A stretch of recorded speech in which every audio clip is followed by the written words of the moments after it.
Resgate nos Umbrais. Obra mediúnica de Ramatiz ditada ao médium Márcio Godinho. Dedico esta obra a meu pai, J.S. Godinho, por ter mostrado o caminho da espiritualidade. Ana Maria de Mazi, pelo incentivo a continuar caminhando em momentos de tempestade. Aos confrades Sérgio Vencio e Milton de Souza pela bravura e desprendimento ante os resgates no Planalto Central. Breves considerações. Estimados leitores, trabalhar com Ramatiz nesta obra me causou enorme satisfação. Além de o assunto em particular ser de grande interesse, pude no decorrer do trabalho compreender um pouco mais sobre certas regiões umbralinas, o que me provocou uma espécie de desmistificação acerca de muitas coisas para as quais me julgava sabedor, mas que no fundo desconhecia completamente ou no mínimo possuía uma noção parcial.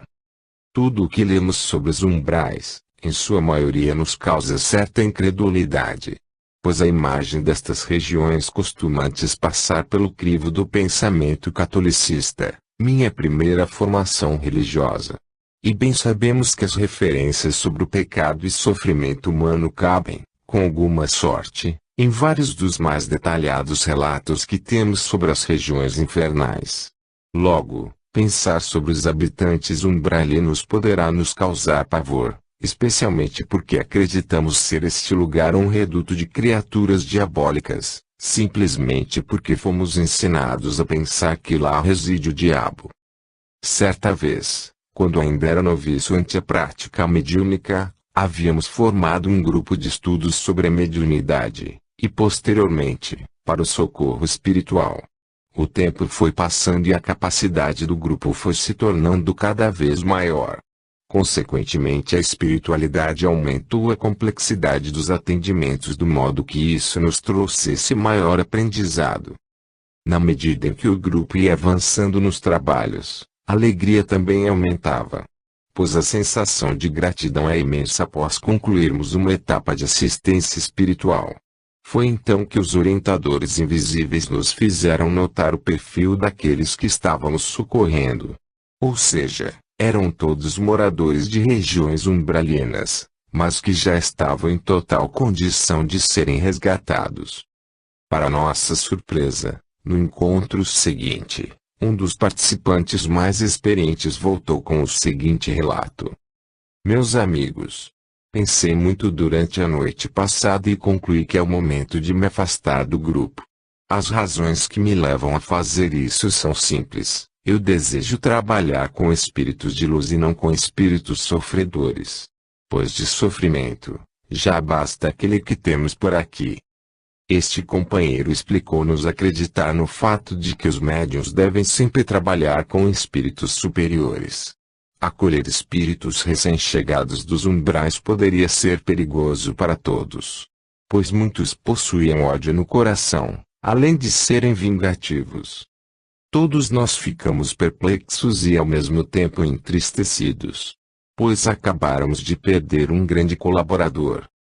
Tão logo este irmão se foi, um de nossos supervisores invisíveis prestou solidariedade ao grupo manifestando-se através da psicofonia. Sua mensagem de encorajamento nos trouxe a clara ideia de que os sons não necessitam de médicos, conforme ensina o Evangelho de Jesus. Disse-nos também que a função dos grupos de socorro é socorrer. Os bons espíritos sempre estiveram engajados nos mutirões de assistência e socorro espiritual, ainda que sua presença nos fosse imperceptível. Recomendou-nos, ainda, que perseverássemos nas lides mediúnicas e tentássemos, na medida do possível, compartilhar com novos socorristas o conhecimento ali adquirido. Pois isto nos permitiria multiplicar os grupos de assistência espiritual e consequentemente agilizar os trabalhos de resgate. Com a saída daquele tão importante trabalhador vieram muitos outros cuja empolgação era contagiante. Estes sim nos fizeram um grande bem e consistiram nos verdadeiros trabalhadores da última hora.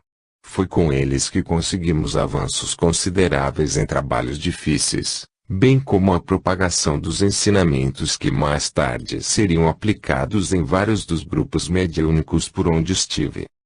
É curioso observar que nos tratados espírita e espiritualista há muito poucas referências sobre os umbrais. Certamente todas as doutrinas apontam para a necessidade da reforma interior por ser exatamente este o ponto de partida, que nos levará à libertação dos grilhões da alma. Entretanto, aqueles indivíduos que despertam antes, possuem o dever de velar o sono daqueles que ainda não despertaram. E quando isto acontecer, que possamos dar as boas-vindas e acolher com todo o zelo estes irmãos que se encontravam no mais profundo adormecimento espiritual. Se de fato somos filhos do mesmo Pai, precisamos nos cuidar uns dos outros, sempre atentos aos desígnios divinos. Por esta e outras razões o resgate nos umbrais deve continuar. Márcio Godinho. Lagoa Vermelha, RS, final de 2006. Prefácio. Por Hercílio Mais, Espírito. Caros irmãos, muita paz. Nos dias de hoje o planeta Terra sofre consideráveis transformações, seja a nível físico ou espiritual. Entretanto há uma região cujos efeitos são sentidos de forma intensa. Esta região é conhecida por vós como os umbrais. Os umbrais, região equivocadamente confundida com o inferno, consistem numa espécie de parada obrigatória para todos aqueles que retornam à pátria espiritual, ou iniciam os preparativos reencarnatórios. São verdadeiras regiões de adaptação vibratória. Lá existem muitas colônias especializadas neste processo. A presente obra faz parte de uma trilogia. Sua intenção é descrever sobre a geografia umbralina, os trabalhos de resgate e o complexo esquema social existente nos umbrais. Nosso mestre Ramatiz, amorável e paciente educador, tem dispensado intermináveis horas na supervisão das mais diferentes formas de estudo, seja no desdobramento espiritual para planos mais altos onde se aprende apenas respirando o ar que rodeia estes ambientes, e nas profundezas abissais do astral inferior, de atmosfera sufocante e ácida, como que estivéssemos respirando alguma espécie de sulfato. Por autorização deste mentor, relatamos singular experiência rememorada quando despertei no plano incorpóreo, após terem processados os tratamentos a que me submeteram os benevolentes enfermeiros e médicos do hospital, onde fui conduzido tão logo se processou meu desencarne. Tive a graça de receber a esperada visita de Ramatiz, trajando as mesmas vestes as quais se fez perceber em minha infância e durante os trabalhos mediúnicos realizados por inspiração deste amado irmão. Numa mescla de júbilo e emoção, as lágrimas corriam meu rosto flagrando a controvérsia de culpa e alegria. Culpa por ter desencarnado com a sensação de não ter concluído meu desiderato integralmente. E alegria porque reencontrei meu amado irmão. Ramatiz não teve olhos para julgamentos e tão logo me mostrei acessível, tranquilizou o meu espírito informando que meu trabalho havia sido realizado em meio a grande hostilidade, numa época de florescimento do espiritualismo como um todo no Brasil. Felizmente este país se mostrou o menos inóspito de todos, abrigando as sementes das doutrinas mais diversas numa época em que se praticava a intolerância religiosa. Percebi que meu perfeccionismo e tendência de a tudo realizar com extremo afinco se constituíram no algoz que naquele instante tentava me consumir através da culpa e do remorso. Mas este mentor não me julgaria da forma como me julguei, e não me condenaria da forma como me condenei. Não. Ele apenas me recebeu acolhido e amavelmente. Fui convidado a participar de um pequeno encontro para debater e recordar sobre a proposta iniciada por Ramatiz no início do século XX, planejada criteriosamente para que ocorresse dentro da normalidade, e da qual, enquanto encarnado, faria ponta viva. Num silencioso ambiente nos acomodamos de maneira confortável. Iniciamos uma espécie de regressão coletiva onde rememorávamos lembranças de uma época não muito longínqua. Era como se todos pudessem interagir nesta recordação. Algo parecido com uma sessão de cinema onde todos assistem ao filme, exceto que ali nossas mentes estavam interligadas por um fenômeno parecido com a telepatia, sob o comando mental de Ramatiz. Ele nos conduzia o tempo todo, e assim, nos vimos incursionando pelo astral inferior envolvidos por uma abóbada dourada, algo como um campo de proteção, e que na verdade consistia na irradiação do campo áurico de Ramatiz. A serenidade transmitida por aquele espírito de ascenso e envergadura nos fazia sentir profunda calma, mesmo sabendo que se trataria de uma conversa austera e contingente com o então considerado responsável pelo quadrante geográfico ao qual Ramatiz se incumbira de levar notícias do alto. Sua conhecida fama vem desde os tempos em que vestia o nome de Timur, conhecido pelos ocidentais como Tamerlane ou Tamerlão. Dentre os vários conquistadores bárbaros, Tamerlane foi diplomático, inteligente e hábil militar. Dizia-se mongol, descendente de Temujin, o verdadeiro nome de Gengis Khan, o conquistador. E lá chegando, enfrentamos o cheiro putrefato e a acidez de uma atmosfera carregadíssima de fluidos psíquicos densos e hostis, sendo que minha maior surpresa foi ter encontrado uma criatura gélida de equilíbrio psicológico de causar espanto ao mais respeitado estudioso da alma humana.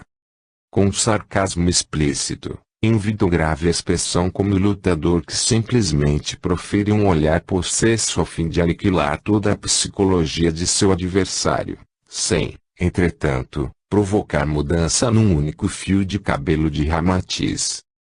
E o diálogo teve seu início. Tamerlane, que fazes aqui, vós que sois a representação em pessoa da divindade, alguém que enverga tão alto posto orbícola? Decidistes visitar a escória? Ramatiz, vós também sois a representação da divindade. Sois mais que isto, irmão em Buda, Krishna, Jesus e Maomé.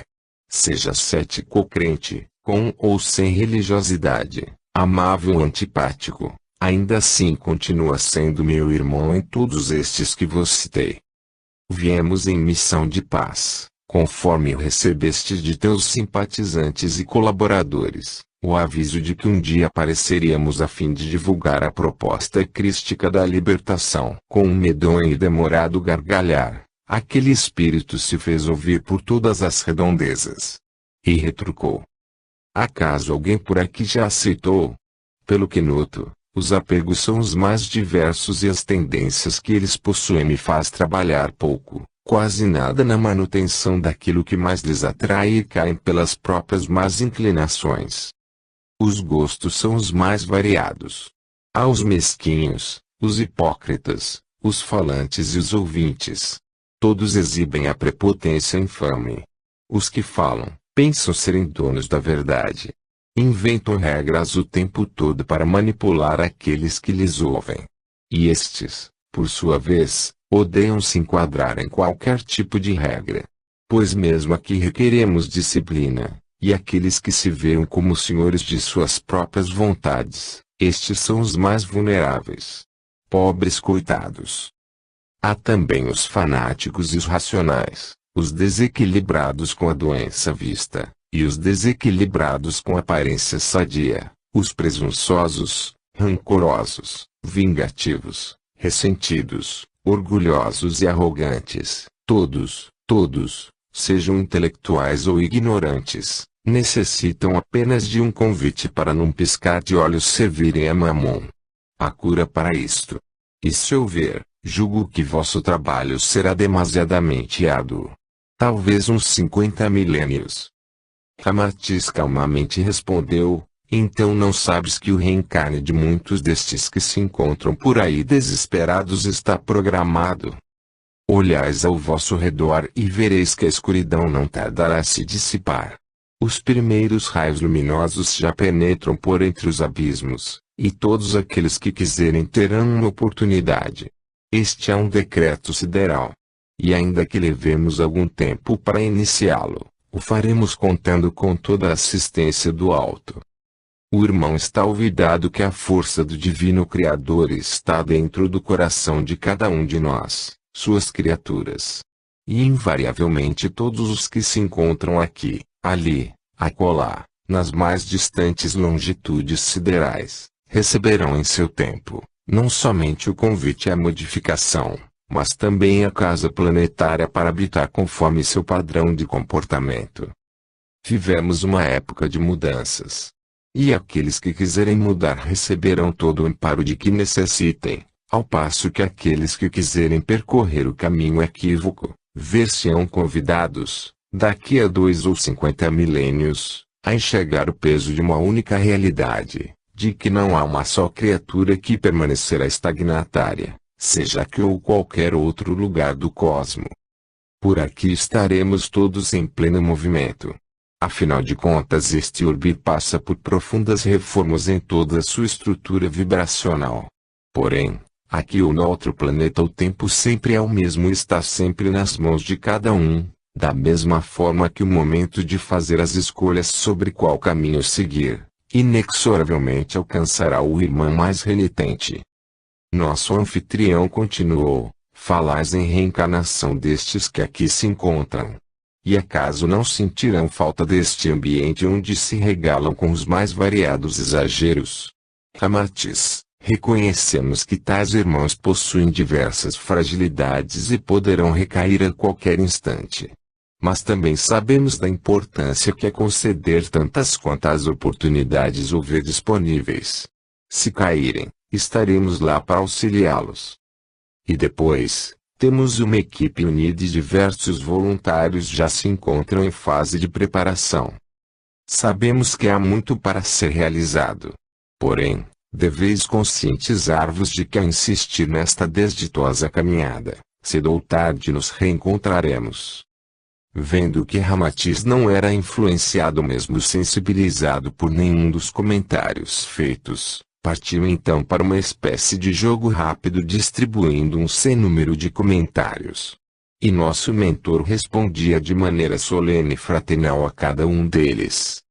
Pegarei seus pupilos pelo sexo desregrado, ensinar-lhes-emos lidar com sexualidade, livres de quaisquer preconceitos e como algo tão comum no dia a dia do homem. Semearei a discórdia em todas as comunidades espiritualistas por onde se encontrarem.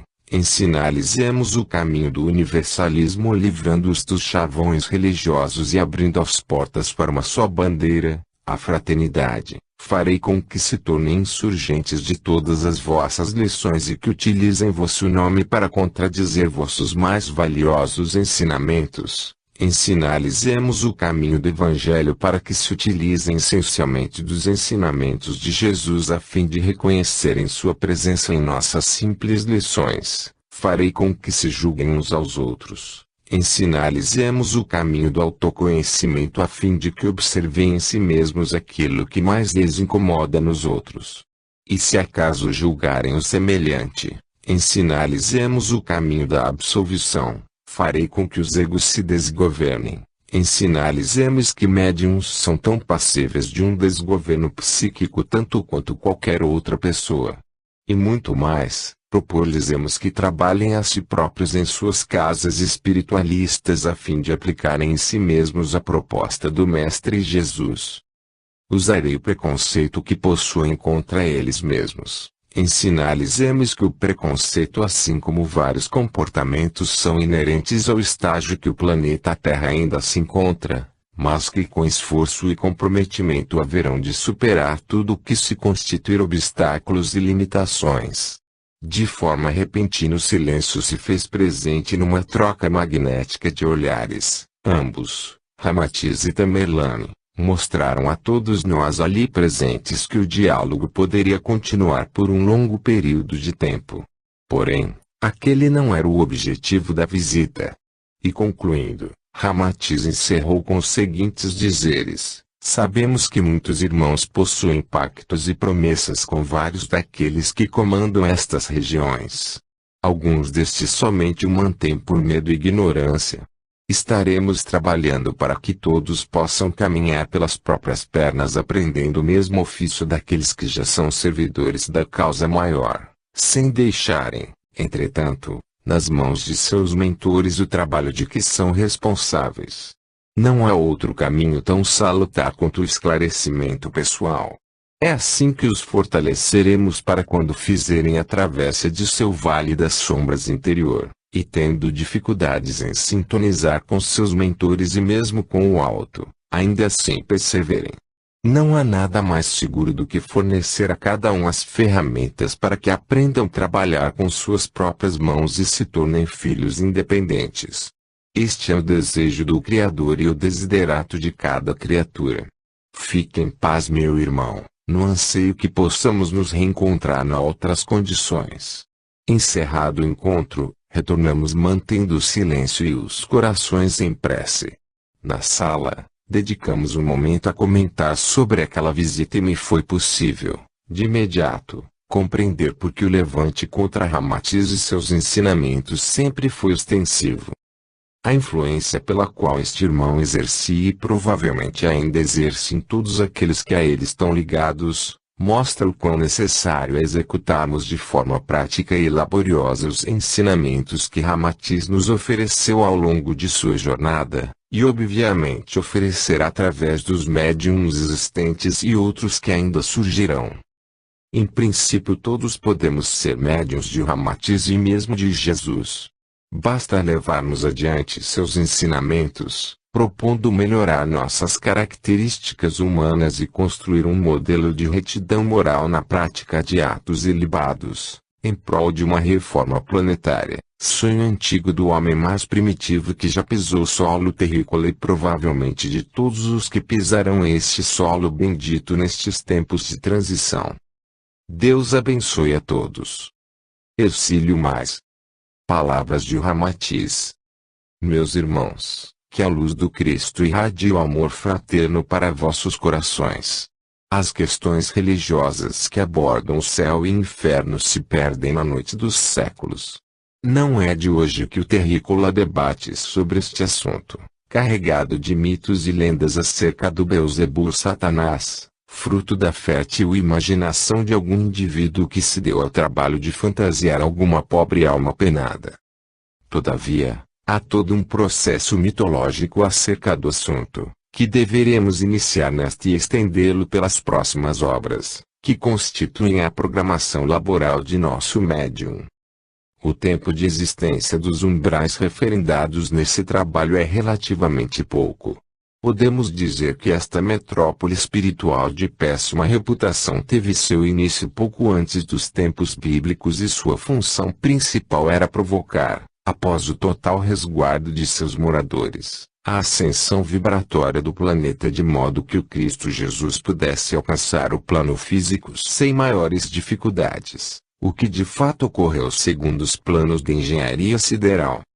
Na época o planeta havia sido tomado tanto em nível espiritual quanto físico, por grandes hostes de criaturas com pouco ou nenhuma lapidação moral. Obviamente existiam seres humanos centrados e de caráter ilibado.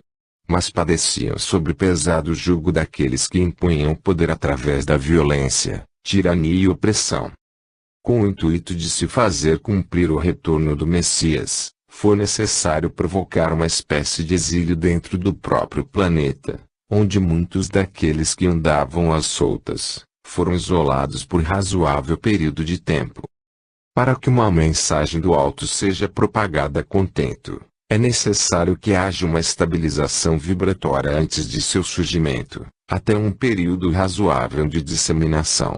Pois num clima estável é impossível a fixação do mais simples ensinamento, que diríamos em se tratando de lições siderais tão importantes como aquelas proferidas pelo Cristo Jesus. Desta forma, o planeta entrou numa frequência que permitiu não somente a propagação verbal como também a expansão vibracional dos ensinamentos de Jesus, que atingiram todos os continentes, semeando o terreno para que séculos mais tarde, o cristianismo se espalhasse por todo o globo terrícola. Como seria impossível e até mesmo injusto manter estes irmãos aprisionados nas regiões umbralinas, chegaria o tempo em que seus portões abririam.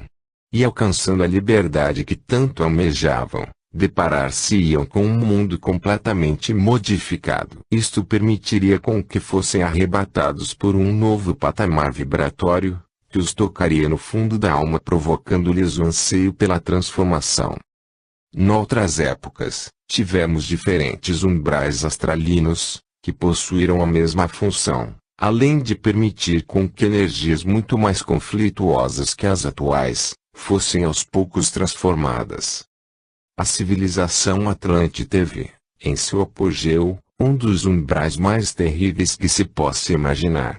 Nele habitaram os maiores gênios maléficos que já pisaram o solo terrícola. Não é de espantar que sua geografia ruísse feito castelo de cartas, tamanha a concentração de energias das mais diversas origens. Nos tempos védicos, na Índia, vamos encontrar mais uma referência em relação aos umbrais, comandados por Ravana, uma das personificações do mal segundo a filosofia Vedanta. Estamos comprometidos com o desfazimento das regiões umbralinas desde o continente Atlante, e continuaremos à frente da mesma tarefa no tocante ao encaminhamento dos irmãos que habitam as atuais áreas umbralinas de vosso planeta. Poderíamos conversar sobre o assunto durante milênios e ainda assim referendarmos centenas de outros umbrais que existiram às margens de todas as civilizações terrícolas, mas que desapareceram junto com estas, tendo seus habitantes remanejados para outras regiões sidero-cosmopolitas. No momento em que a humanidade vivencia profundas transformações tanto em nível físico quanto espiritual, é necessário que cada vez mais movimentos de socorro ao próximo sejam estabelecidos com o objetivo de auxiliar na elevação vibracional de vosso planeta. Queremos dizer que as práticas espirituais, desde que sejam realizadas em nome do bem, precisam ganhar cada vez mais espaço no cotidiano terrícola. Preocupa-nos ao avistar vossa humanidade entretida com os prazeres efêmeros da vida carnal enquanto os valores morais e espirituais acabam ficando em segundo plano. Logo estaremos chegando ao limiar do despertamento para as realidades divinas.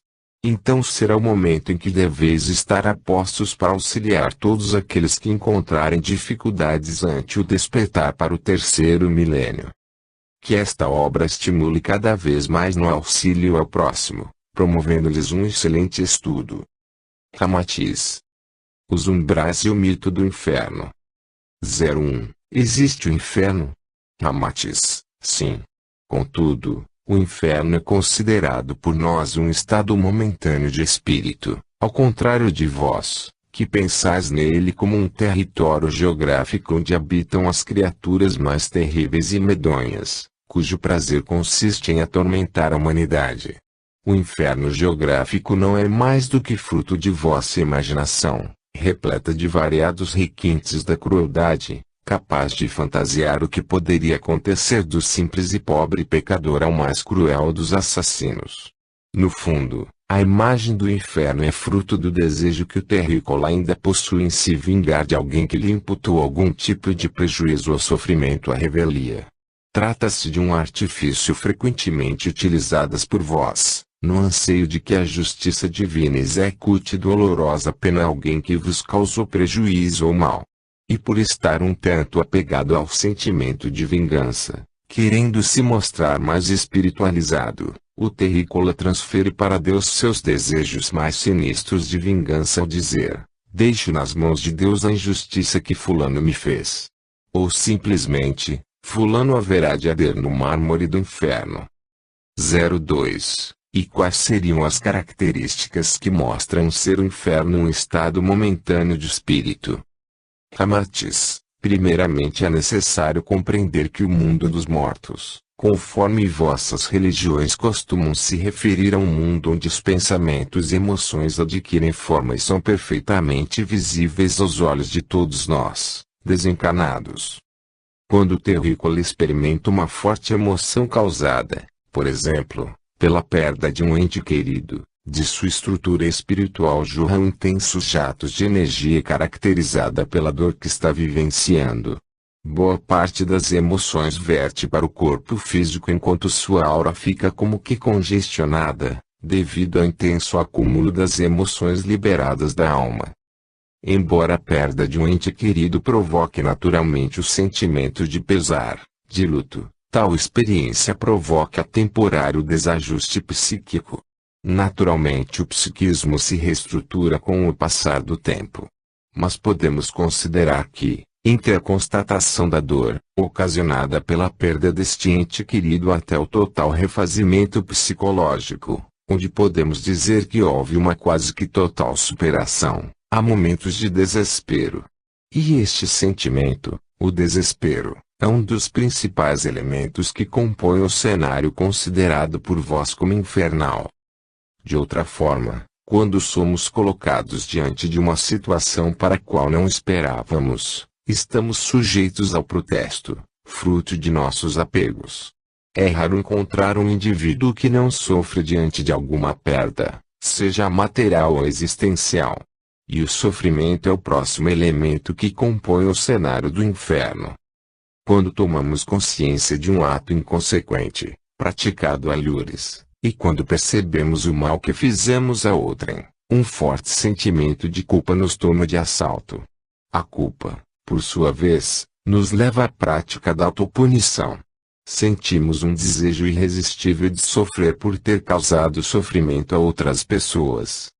Então podemos dizer que a culpa é outro elemento que compõe este macabro cenário. Deveis observar que sois capazes de construir ambientes dos mais trágicos somente através da força criativa do pensamento, da mesma forma que é possível recriar ambientes edênicos com a mesma propriedade. Trata-se de apenas uma questão de ponto de vista. 03. E como tais sentimentos perpetram no interior do indivíduo a noção de se ter vivido no inferno. Ramatiz. Se fizerdes ideia de que numa única existência somos capazes de passar por muitos sofrimentos e dificuldades, o simples acúmulo de experiências mal resolvidas tendem a surgir sempre que estivermos diante de uma dificuldade.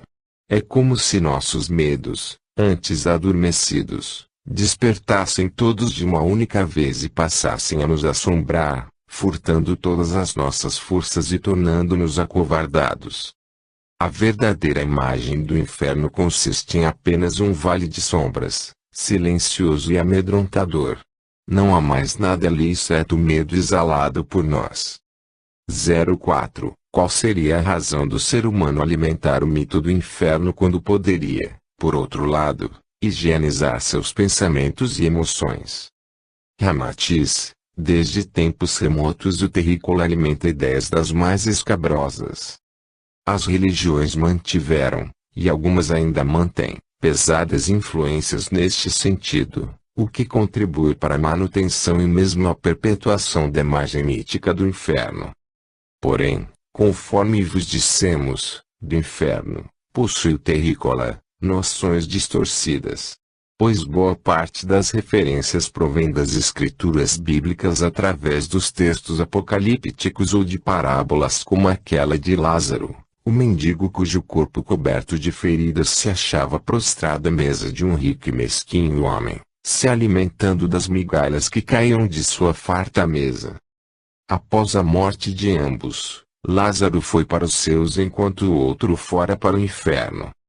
É preciso compreender que as histórias contadas no mundo antigo aludem a uma época em que precisamos nos humanizar.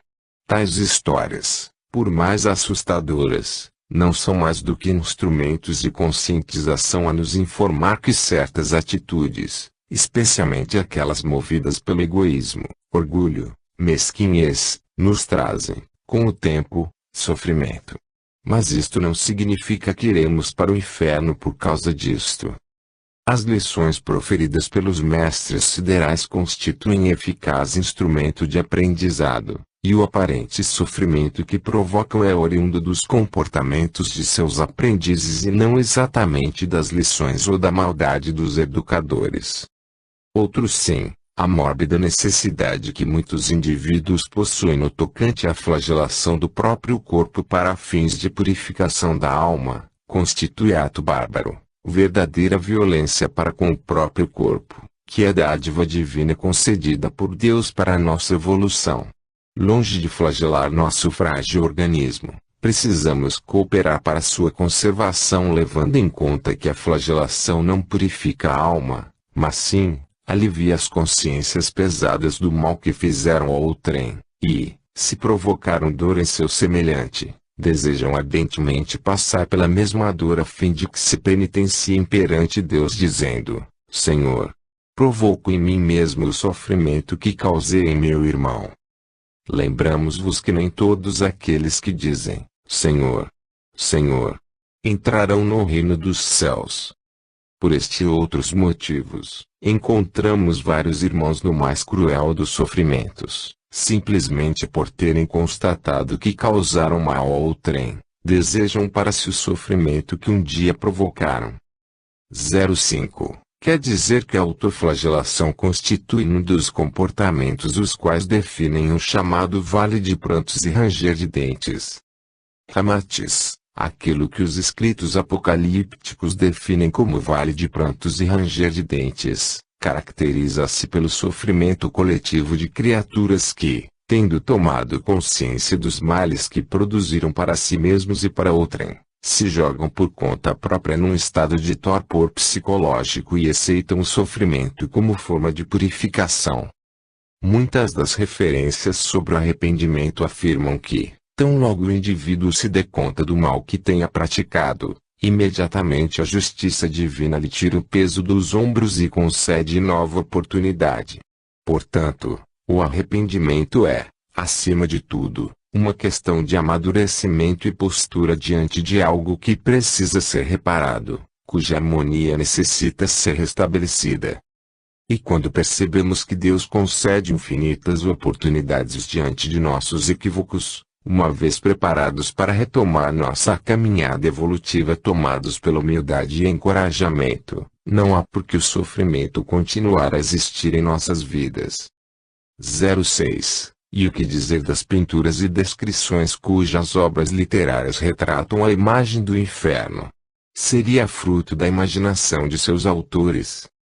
Ramatiz, certas pinturas retratam com alguma semelhança as regiões umbralinas. As cenas de sofrimento e desequilíbrio descritas em A Divina Comédia de Dante Alighieri constituem uma das mais claras referências sobre determinadas regiões do astral inferior.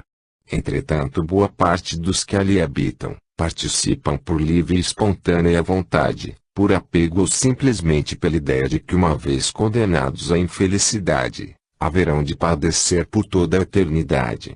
São criaturas cujo desconhecimento das leis superiores os faz penar, e, portanto, necessitam do esclarecimento libertador para que reiniciem a jornada de retorno à casa paterna. 07. Quer dizer que muitos dos habitantes umbralinos somente o são porque se comprazem disto. Ramatiz, evidentemente a maioria dos que habitam as regiões umbralinas possui forte identificação com as energias grosseiras, proporcionadas pelos mais diferentes apegos os quais a humanidade insiste em nutrir. Por não tanto tem alcançado certo estágio de sofrimento, mesmo sabendo que a situação em que vivem haverá de cobrar-lhes pesado custo, ainda assim estão dispostos a pagarem o preço. São como que indivíduos viciosos que, cientes do mal que angariam para si, persistem no vício que lhes furta a saúde espiritual. Entre tais criaturas, indubitavelmente iremos encontrar aqueles que já tomaram consciência da situação em que se encontram, mas impotentes, são incapazes de libertar-se das amarras espirituais cultivadas anteriormente com tanto esmero, necessitando, portanto, do socorro que vem do alto. É nesse desvario coletivo que as cenas dantescas do inferno ficaram gravadas no pensamento humano e acabaram, com o tempo, por sofrerem grandes deturpações. 08. E quanto à figura mitológica do diabo? O que dizeis sobre isso?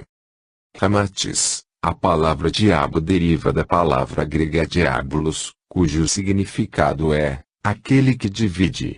Isto significa que a divisão num sentido de perda da coesão, da força, o surgimento da dúvida, do medo, da fraqueza, define com alguma clareza a personagem cujas religiões ocidentais elegeram como o príncipe das trevas.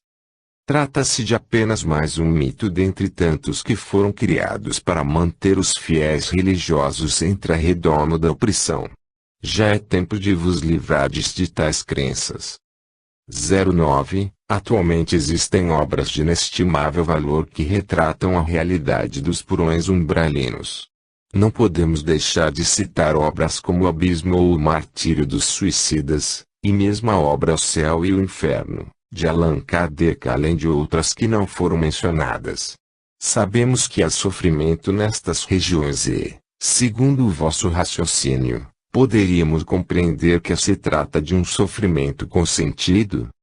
Ramatiz, se levarmos em consideração que tais regiões em muito se assemelham a vossas favelas, onde cidadãos de bem dividem espaço com irmãos pactuados com a delinquência, então não podemos dizer que existe um sofrimento consentido, mas sim, um sofrimento condicionado. Para os moradores dos umbrais não há escolha senão esperar pelo momento em que o escoamento de seus piores apegos e costumes chegue ao fim, para que sejam recolhidos a planos superiores, recebam o devido tratamento e reiniciem na ciranda da reencarnação. Podemos dizer que muitos irmãos espiritualistas, por mais conhecimento que possuam sobre a topografia umbralina, conhecimento este adquirido através de boas leituras como as obras às quais vos referis, ainda assim nutrem o pensamento dantesco de que os umbrais constituem região de espíritos malignos, prontos a se transformarem nos mais cruéis obsessores. Ficariam pasmos ao descobrir que mesmo nos umbrais residem criaturas cuja índole poderia facilmente lhes superar, mas que não tendo a oportunidade da reencarnação, optaram por manter-se temporariamente habitando tais regiões. 10. Quer dizer que os umbrais poderiam ser comparados a determinadas regiões de nosso planeta, cujas sociedades agonizam diante da precariedade governamental? Ramatiz, perfeitamente. Em determinados locais do continente africano, onde vossos irmãos agonizam, a falta absoluta de assistência mesmo assim não os torna desesperançosos. Possuem estes irmãos a força que vem da alma, e que os faz sobreviver mesmo estando há dias sem receber o alimento que nutre o corpo. Constituem o retrato fiel das regiões mais abissais dos umbrais astralinos. Mesmo no Brasil, pátria abençoada, notamos o surgimento de regiões as quais não perderiam em nada para certos quadrantes do astral inferior, reiterando que nestas regiões habitam muitas criaturas de caráter ilibado. 11. O que terias vós a nos dizer sobre as atuais condições das regiões abissais do astral inferior? Ramatiz, desde o chamado do Cristo Jesus a geografia dos umbrais astralinos mudou de forma considerável. Houve, de lá para cá, o surgimento de diversas frentes de socorro espiritual, o que permitiu, num primeiro momento, fazer uma espécie de censo estatístico a fim de que num futuro próximo, o trabalho de nossos nobres socorristas se tornasse eficaz e gradativo. Imagineis que ao construir vossas casas é preciso pensar na fundação. Sem ela não seria possível levantar a edificação sem a exposição dos riscos oferecidos pelo tempo. E quanto mais reforçada, mais andares haverá de suportar. Pois bem, ocorre que num período de aproximadamente 2.500 anos, se contarmos que os umbrais atingiram seu apogeu entre o ano de 1500 a.C. e 1000 depois de Cristo, logo após se deu início a um colapso cujo efeito ainda é sentido em vossos dias, situação que envolveu toda a psicosfera planetária. Como em todas as civilizações que atingem seu ápice e logo em seguida entram em decadência, está os umbrais atingindo seu estágio final, etapa que precede seu total desaparecimento. Não podemos afirmar quando isso irá ocorrer. Porém, vos dizemos que não deverá levar muito tempo tendo em vista que o número de trabalhadores mediúnicos oscila para mais ou para menos. Estimamos que entre 30 e 50 anos a psicosfera planetária será outra de modo que noutros tempos, em épocas vindouras, será difícil para o terrícola acreditar que um dia a Terra foi como atualmente é. 12. Notamos que fizestes uma analogia sobre as fundações de uma casa. Poderias explicar mais?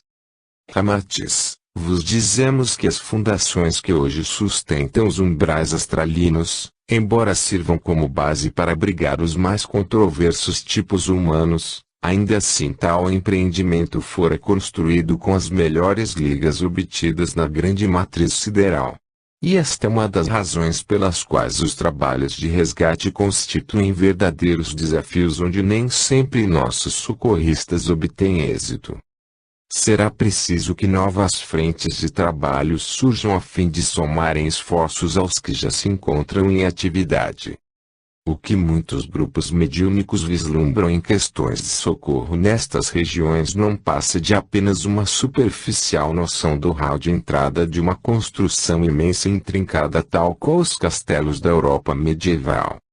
13. Seria possível estimar um número aproximado de habitantes em todo o orbe terrícola. Ramatiz, sabe-se que bem menos de 1/3 dos terrícolas se encontra simultaneamente na esfera física, em fase de reencarnação ou recentemente desencarnada.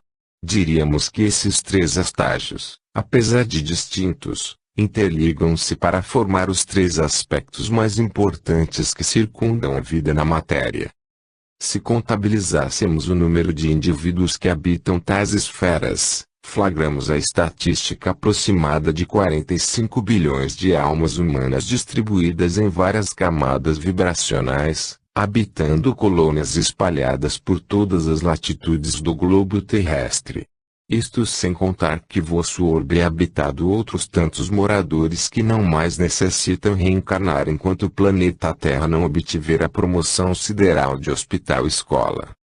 14. E haverá a chance de vermos este imenso número de habitantes povoarem a face do planeta. Ramatiz, impossível.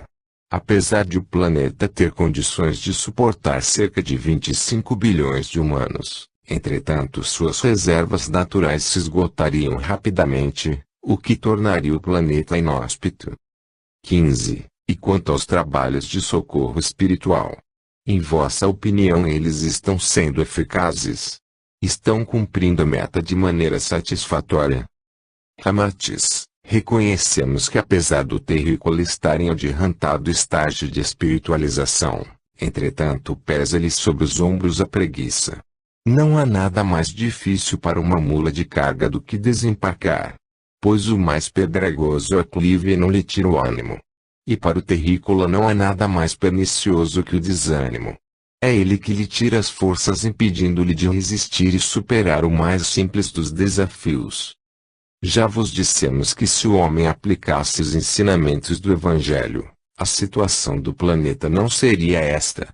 Por outro lado, se encontramos o desânimo por parte do terrícola, também encontramos a paciência por parte do Pai. 16. Apesar de haver boas frentes de trabalho espiritual no Brasil e em outros países onde a prática mediúnica é mais ostensiva, o que dizer dos métodos de socorro espiritual? Ramatiz, como bem sabeis, temos hoje recursos como benzimentos, simpatias, agrados, passes, irradiações, descarregos e toda uma gama de procedimentos espirituais. Mais recentemente têm surgido ferramentas como a apometria, útil nos labores da caridade e dotada de um potencial incomensurável e comprovada eficácia terapêutica. Mas vos dizemos que está para surgir outra abordagem de maior eficácia. Pois na medida em que avançamos com nosso plano de esvaziamento umbralino, a cada etapa surge a necessidade de desenvolvermos novas pontas de tecnologias.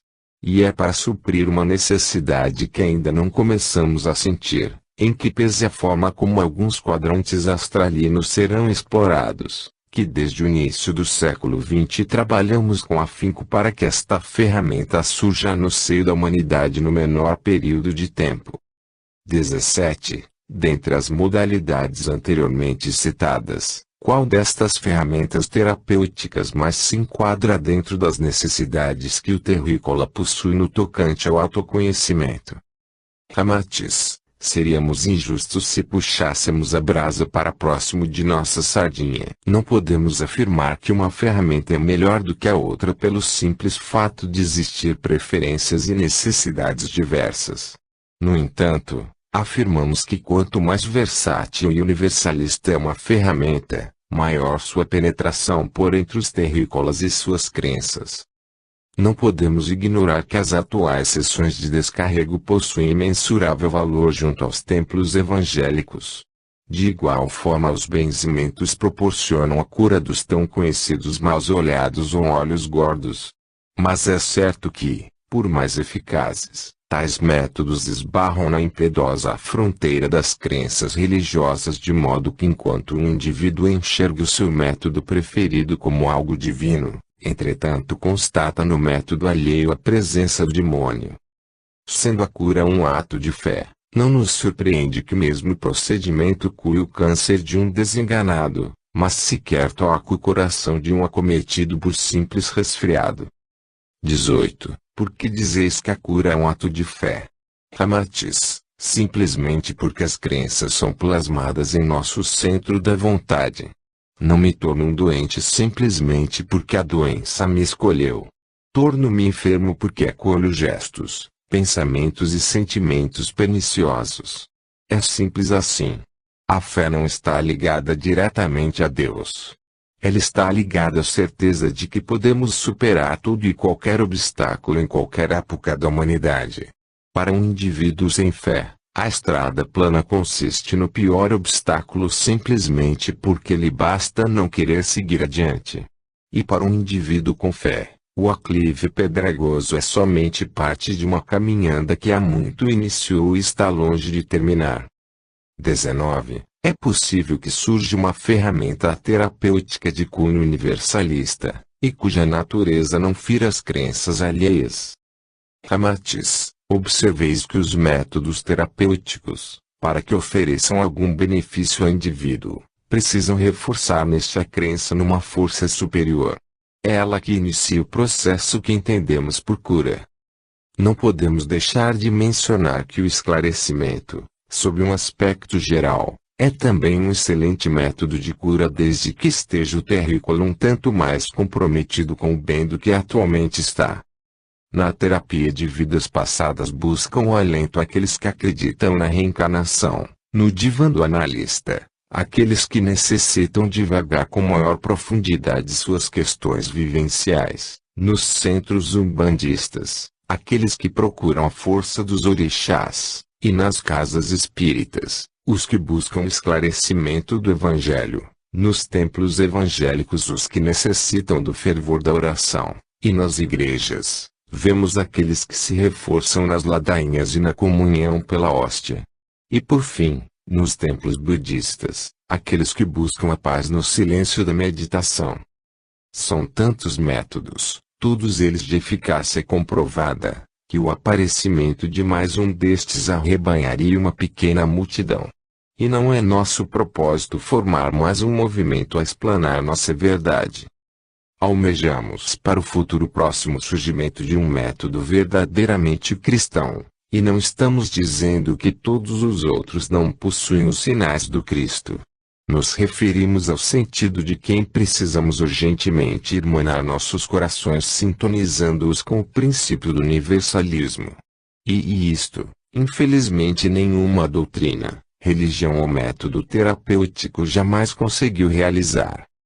É chegado o tempo em que vosso orbe ingressará nos princípios da religião universal, e que se apoiará nas bases da terapêutica sideral, capaz de curar qualquer mal que já surgiu em todo o cosmo.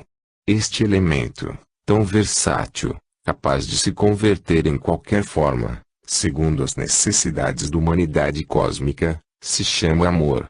Não há no universo força tão arrebatadora quanto esta. Não há alimento que promova a tamanha fartura, e não há medicamento que cure com a profundeza e amplidão tal qual o amor.